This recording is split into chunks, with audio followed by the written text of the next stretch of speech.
There is a moment that can happen so quietly you almost miss it. You walk up a familiar staircase. Halfway up, your legs feel heavier than they used to. You reach the top, pause for a second, and think nothing of it. Maybe you are tired. Maybe you have not been sleeping well. Maybe you are simply getting older. Then, weeks or months later, something else changes. Getting out of a low chair takes more effort. You push down on the armrests. You lean forward, and for the first time you realize you are using your arms to help your legs do something they once handled automatically. The strange part is that you may still feel healthy. You can talk normally. You can work. You may have no obvious pain. You may even look completely healthy from the outside. So why are your legs getting weaker? And more importantly, could this weakness be telling you something about what is happening inside your body? This is where the mystery begins. Because leg weakness is not simply a story about muscles. It can involve muscle mass, nerves, circulation, physical activity, nutrition, chronic disease, medications, and the aging process itself. And sometimes, what appears to be a small decline in strength is actually one of the earliest visible signs that something has changed. But there is an important distinction. Not every weak leg means disease. And getting older does not automatically mean becoming weak.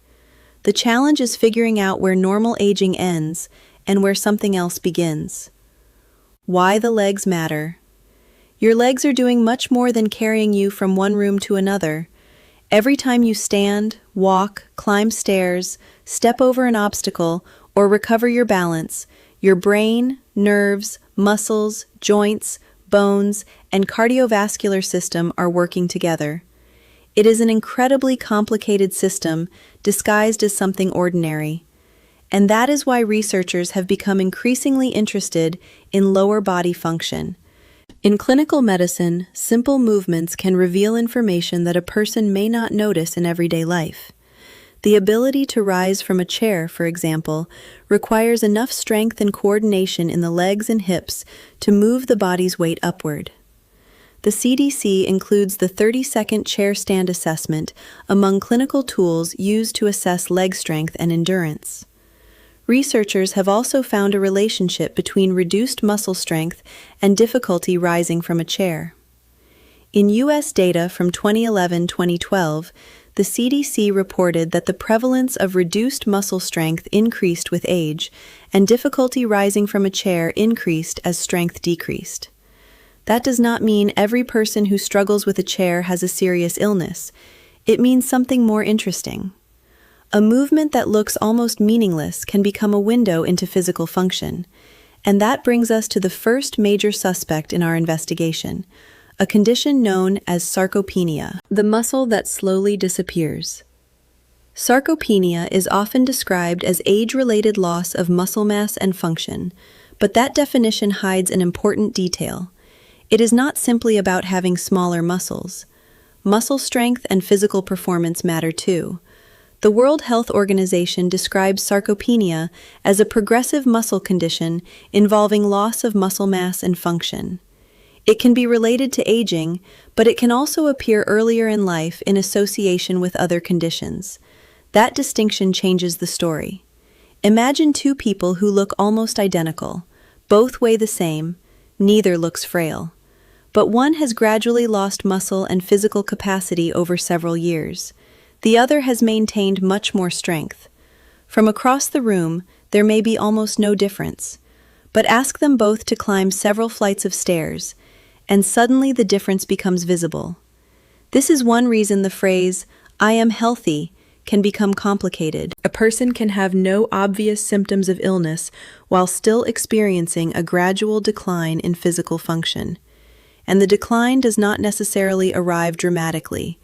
It can happen through tiny substitutions. You stop taking the stairs because the elevator is easier. You sit for longer periods. You walk shorter distances. You avoid activities that make your legs tired. None of these decisions feels significant, but over years the body responds to what it repeatedly asks of itself. The World Health Organization notes that inactivity and inadequate nutrition are associated with losses of muscle mass and strength, while sarcopenia can also have other causes beyond normal aging. So perhaps the mystery is solved. Maybe weak legs are simply the result of using them less. Except, the investigation is not that simple. Because muscles are only one part of the machine, when the muscle is not the whole problem. Consider what happens when you decide to stand. Your brain has to initiate the movement. Signals travel through nerves, muscles contract, joints move, your body shifts its center of gravity, your heart and blood vessels help supply the working muscles, and your balance system constantly adjusts your position. If any part of that chain is affected, the final symptom may look like weakness. That is why doctors do not automatically assume that weak legs means weak muscles.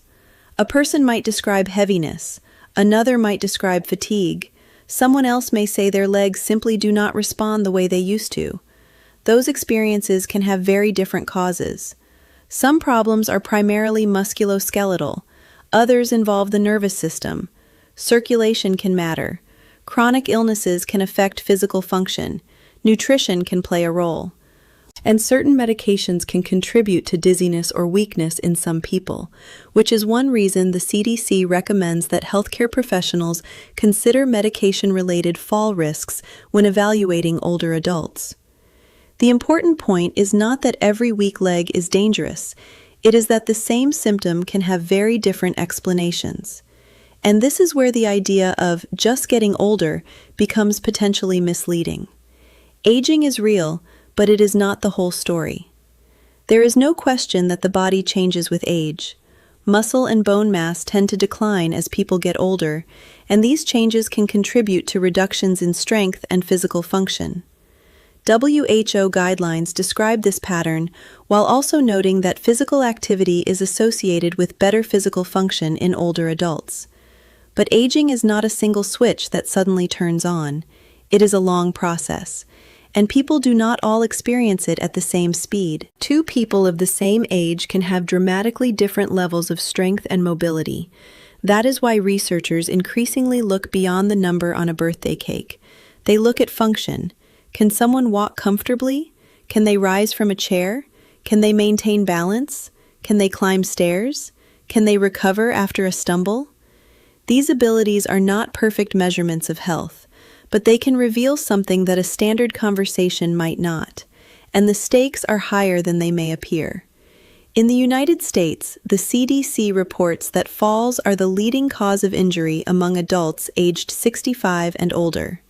More than 14 million older adults, about 1 in 4, report falling each year. Weakness is not the only reason people fall. Vision, balance, medications, environmental hazards, neurological problems, and many other factors can contribute.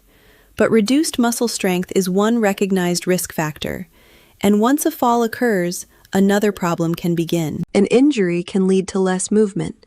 Less movement can lead to further loss of strength, and reduced strength can make the next fall more likely. A small change can become a cycle. That is why the first sign of weakness deserves attention, not panic. The question doctors still have to answer. So when someone says, "My legs are getting weaker," the real medical question is not simply, "How old are you?" It is, "What changed?" Did strength gradually decline over years? Did it appear suddenly? Is there pain? Is there numbness? Is there trouble with balance? Does one leg behave differently from the other? Is walking becoming difficult? Has there been weight loss or a major change in appetite?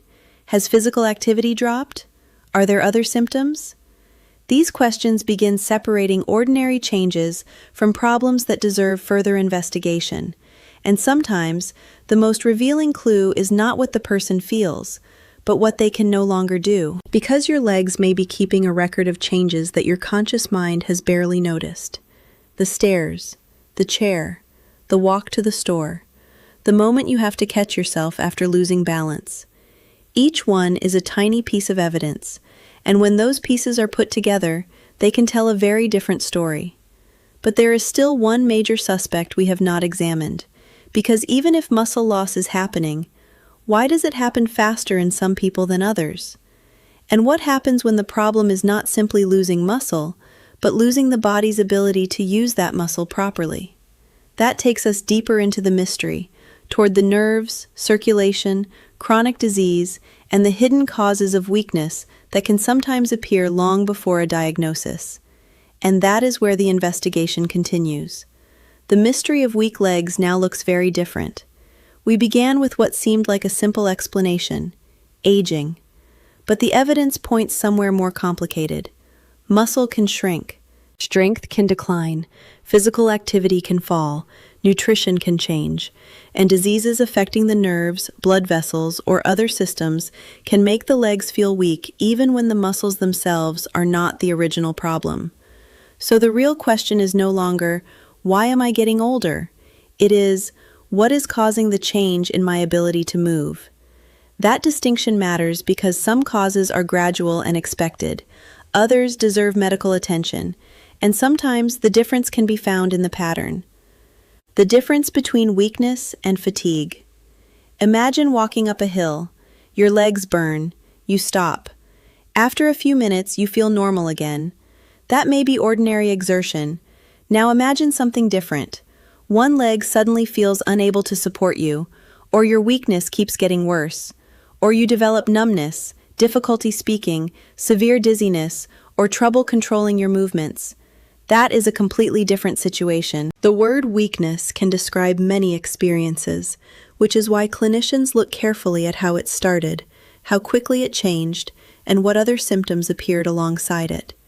A gradual decline over years suggests a different investigation from weakness that develops over hours or days. This is one of the most important lessons in the entire mystery. The timeline is evidence.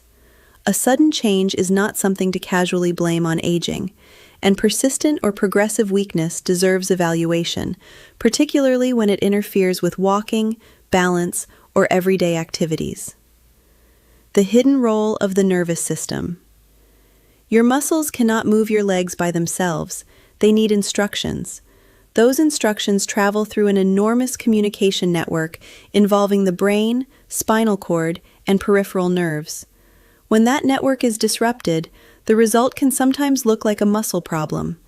A person may say, "My leg is weak," but the actual problem could involve the signal telling that leg what to do. This is why neurological symptoms can sometimes appear alongside weakness. Numbness, tingling, changes in coordination, difficulty controlling movement, problems affecting one side more than the other. These clues can change the entire direction of a medical investigation. And this is also where self-diagnosis becomes unreliable. A video cannot determine whether weakness comes from muscle loss, a nerve problem, circulation, a medication effect, or another condition. Those possibilities require history, physical examination, and sometimes testing by a qualified professional. The important point is simply to recognize that the muscles are not operating alone. Then there is circulation. There is another possibility that is easy to overlook: blood vessels. Your leg muscles need oxygen-rich blood, especially when they are working.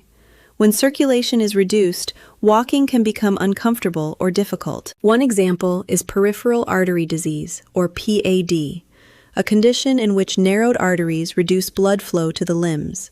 Some people experience pain or cramping in the legs during walking that improves after resting. Others may have less obvious symptoms, and because PAD is associated with cardiovascular disease, its significance can extend beyond the legs. This is one reason the symptom deserves context. A person who says, "My legs hurt when I walk," may be describing something very different from someone who says, "My legs have become weaker when I stand." The words sound similar. The underlying mechanisms may not be. That is the recurring theme of this investigation. The symptom is the clue, but the pattern is what helps explain the clue. The nutrition question. Now we return to something much more familiar: food. Muscle is living tissue. It needs energy and building materials. As people age, appetite can change. Illness can reduce food intake. Dental problems, difficulty swallowing, social circumstances, or other factors can make adequate nutrition harder. Research has found associations between lower protein intake and sarcopenia in older adults, although observational research cannot prove that inadequate protein alone caused the condition.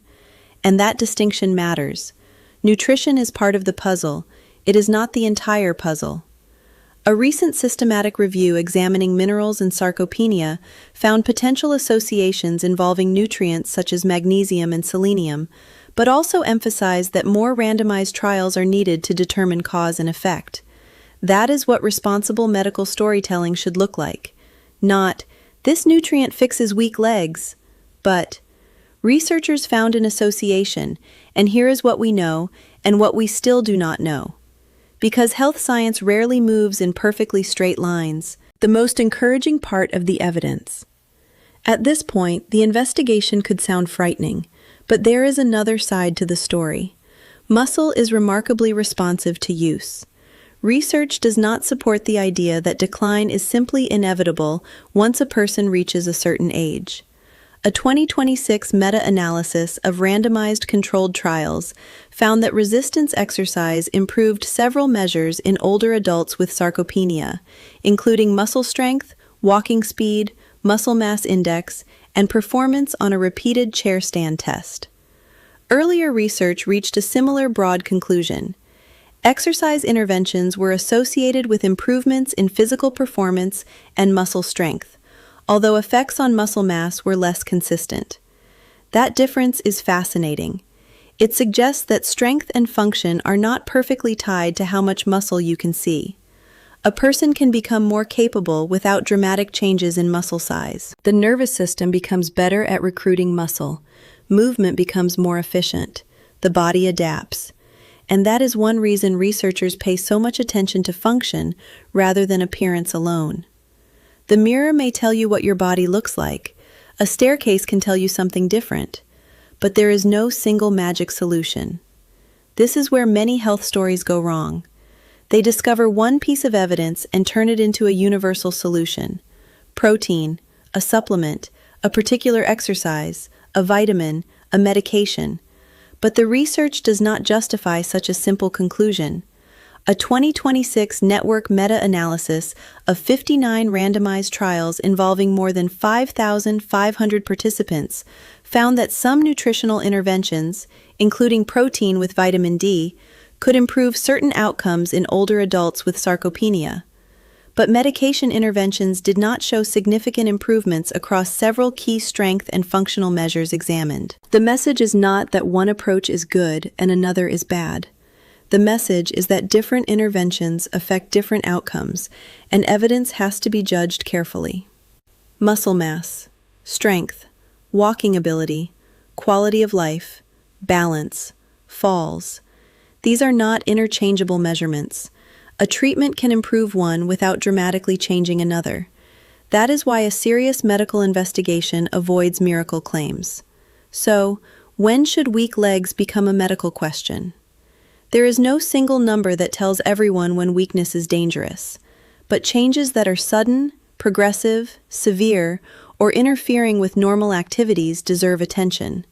So do weakness accompanied by other concerning neurological or physical symptoms. And sometimes the most important clue is simply this: you are doing less because you cannot do what you used to do. You stop climbing stairs. You avoid walking longer distances. You need your arms to rise from a chair. You begin holding onto walls. You feel less steady. These changes may be subtle, but they are information. They tell you that something about physical function has changed. The next step is not panic. It is investigation. A healthcare professional can consider your medical history, medications, nutrition, activity level, strength, balance, neurological function, circulation, and other possible causes. The goal is not to label every change as disease. It is to understand the change accurately. The mystery solved? So, why are your legs getting weaker even when you feel healthy? The answer is surprisingly unsatisfying. There may not be one answer. For some people, gradual muscle loss and reduced physical activity may be central. For others, nutrition, chronic illness, neurological changes, circulation, or several factors working together may matter. And sometimes the cause is still uncertain until a proper medical evaluation is performed. What the evidence does tell us is that weakness should not automatically be dismissed as just aging. At the same time, weakness should not automatically be treated as proof of serious disease. Both assumptions can be wrong. The more useful perspective lies somewhere between them. Your legs are not merely transportation. They are part of a complex system that reflects how your muscles, nerves, circulation, and physical capacity are working together. And when that system changes, your body may give you clues long before you have a name for what is happening. The staircase, the chair, the slower walk, the moment you reach for something to steady yourself. These are not diagnoses, they are signals. And perhaps the most hopeful discovery in this investigation is that a signal is not the same thing as a sentence. Some causes of weakness can be addressed, some can be managed, some require further investigation, and some changes are part of aging that can still be influenced by maintaining physical function. The important thing is knowing which situation you are dealing with. So if your legs are genuinely becoming weaker, especially if the change is persistent, progressive, sudden, or affecting your daily life, the answer should not come from a YouTube video. It should come from a proper medical evaluation. Because the goal is not simply to make your legs stronger. It is to understand why they became weaker in the first place. And sometimes, that question can reveal far more about your health than you expected.